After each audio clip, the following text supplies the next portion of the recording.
I really don't want to make this video today, just as much as you're probably not going to want to hear it, but it's a hard truth that I recently realized, and it just needs to be said. As some of y'all know who've been here, I've been broken up with now over 100 times, wasted the last 5 years of my life, an incredibly toxic, abusive relationship, aka narcissistic, aka borderline, aka who cares. Toxic is toxic, abusive is abusive.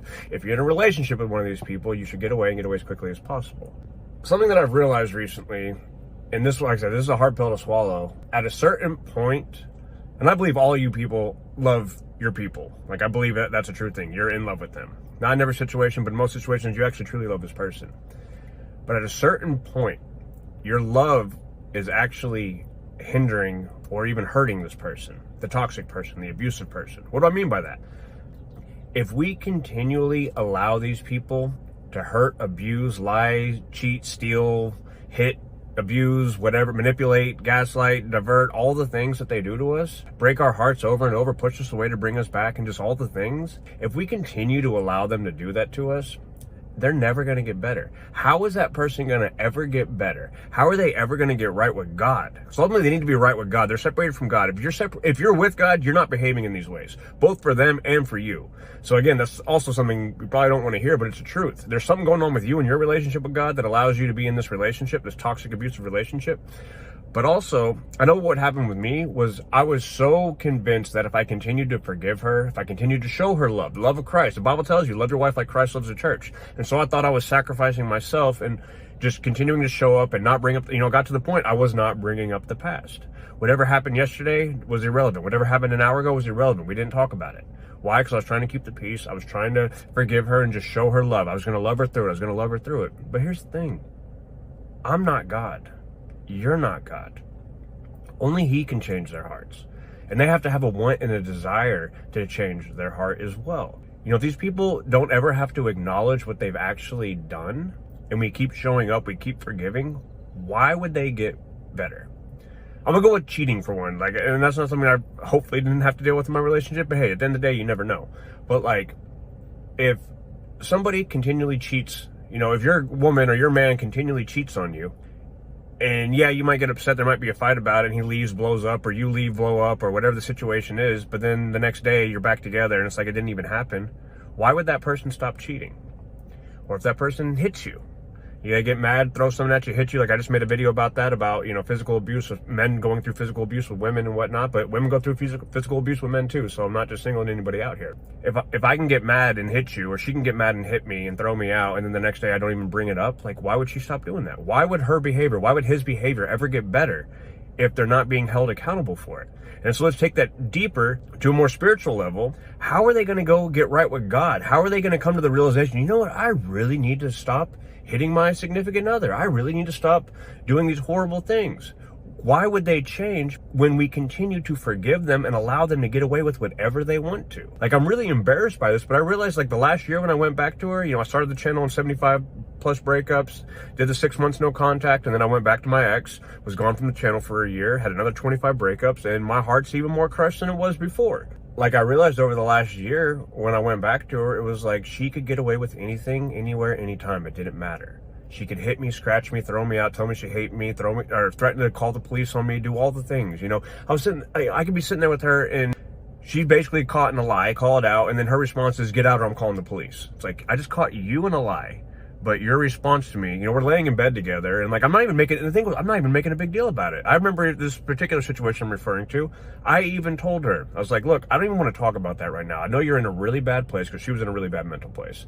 And I was like, I'm just trying to love you and support you through it. We can talk about this down the line in the future. I'm not even making a big deal about it. But she blows up, get out of here, I'm calling the police and whatever, yeah. And then the other room, and I'm just sitting there and I'm chilled out. I'm just trying to let her chill out. And then I go out there and just because I've done this in the past, give her a big old hug and just hugged her. And as she's screaming, yelling all this stuff, and just, I love you, I love you, I love you, I love you. Just trying to ground her, trying to regulate her emotions and bring her back to reality. And then even after that, it changed from, okay, she's not screaming to get out and go to the police, but her calling the police, again, for doing absolutely nothing, but that's just a threat she would always make. And then all of a sudden, although I calmed her down, now she's going down the hallway, punching stuff, hitting doors, throwing stuff, and just screaming and cussing after I calmed her down. Who knows what's going on in her head, but and then even I came in there, hugged her again, hold her again, and then then we're back laying in bed and everything's fine, and the day goes on and the next day goes on. And it's like it never even happened. Like, and then I'm being told that I'm a psychopath and I was acting psychotic and all this stuff. And it's like, the one sitting here loving you, being quiet, trying to hold you is a psychopath, and not the one who's screaming, cussing, threatening the police, hitting, breaking stuff. And then one second you hate me, you're trying to throw me out or threaten the police, and the next second you're laying in my arms again. Like, but anyways, by the end of the day, like, how can she, in my situation, how can she get better? Because I acted like it didn't even happen, and I just tried to calm her down and cool her off, to regulate her and try to bring peace to the situation in hopes of it working out. But why would she ever change her behavior? And then she could sit there and call me psychotic. For weeks I was hearing about how I was psychotic. Oh, you can't act psychotic. Like, I asked you a question or two that came out to be that you were lying about something, and that was me being psychotic. Like, you know, but you can't even say that. And I wasn't even saying that. I wasn't being myself. Like, I was cowering, because it's just like, oh, don't upset the dragon. You don't want her blowing up and going crazy, getting hit me, threatening the police, or doing whatever. As much as I thought my love was going to fix it and my forgiveness was going to fix it, I'm not God. You're not God.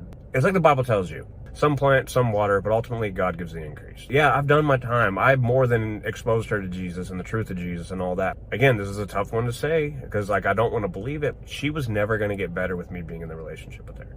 I'm not to blame. It's not, oh, she's the way she is because of me. So this isn't the message. That's not what I'm saying in this message. But what I am saying is that she was never going to change. She was never going to come to the realization of needing God or wanting God, or that she's wrong with God. And I pray to this day that she comes to that realization. But she's not going to come to that. Your person's not going to come to that.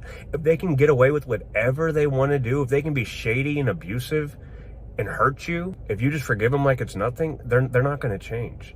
So like, yeah, I'm going to say that at a certain point, your love for them, your emotions, it's hindering them, it's hurting them. Again, you're not to blame, but like, they're not going to get better if you keep forgiving and keep letting them get away with what they're doing to you, all the abusive things they're doing to you. It's just not going to happen. And we can want it all day long. Like I said in other videos, you can lead a horse to water, but you can't make it drink.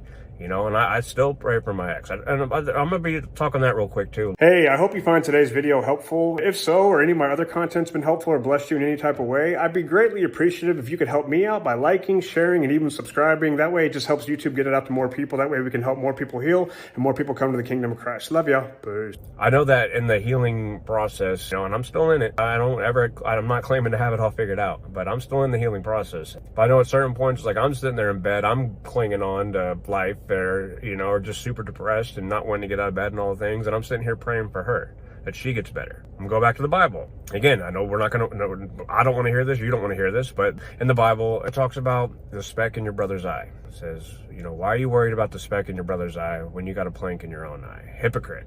First, remove the plank from your own eye, so then you're able to see clearly to help your brother. And no, I'm not sitting here saying that like, oh, you know, you have this giant plank in your eye and they just have this little speck in their eye. That's not what I'm saying here either. But what I am saying is, I know in my situation, I was more concerned with her well-being, her relationship with God, her being healthy, her being whole, her being happy. And I was worried about those things rather than my own health and my own mental well-being, my own relationship with God.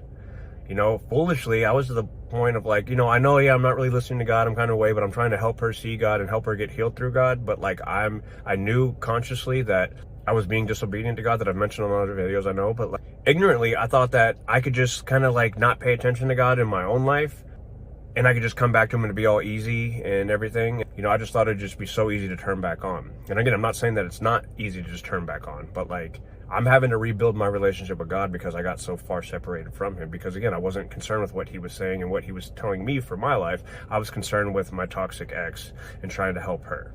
And in trying to help her, I was hurting myself. And again, this isn't to blame, but like, I would say in a way, I'm kind of hurting her. Not that I'm hurting her, but like, you know what I'm saying? It's just like, I keep showing up and forgiving. And again, she's not going to get better that way. I know I'm ranting, I'm kind of repeating myself now, so I'm going to wrap this video up. If it walks like a duck, it quacks like a duck, it's probably a duck. This person is hurting you, they're lying to you, they're abusing you, they're using you, they're doing all the things. They're never going to get better if they don't have to be held accountable for it. In your own personal relationship, and here's the thing, if you truly love them, you have to let them go. Whatever's going to happen from that, it's not in your hands anymore. It never was. But you're going to have to let them go and just hope and pray that God grants them repentance, honestly. You know, that they have a renewed mind and a heart of stone that turns to a heart of flesh that serves God. We got to stop trying to control the situation in hopes of them getting better. And, you know, we keep loving them and forgiving, they're going to get better. No, they're not.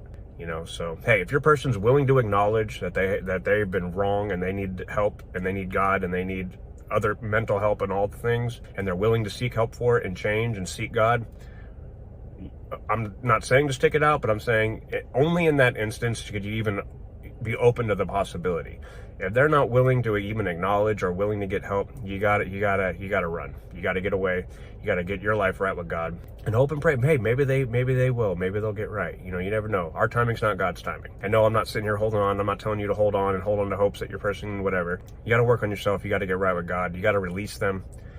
You know, you got to release them to God and let God do his thing. So stop getting in the way. You're hindering yourself and potentially hindering them. So I love y'all. I know it's not what you want to hear, but like, it's the truth. And that's what we're speaking here is the truth. You know, Jesus is the way, the truth, and the life. I love y'all.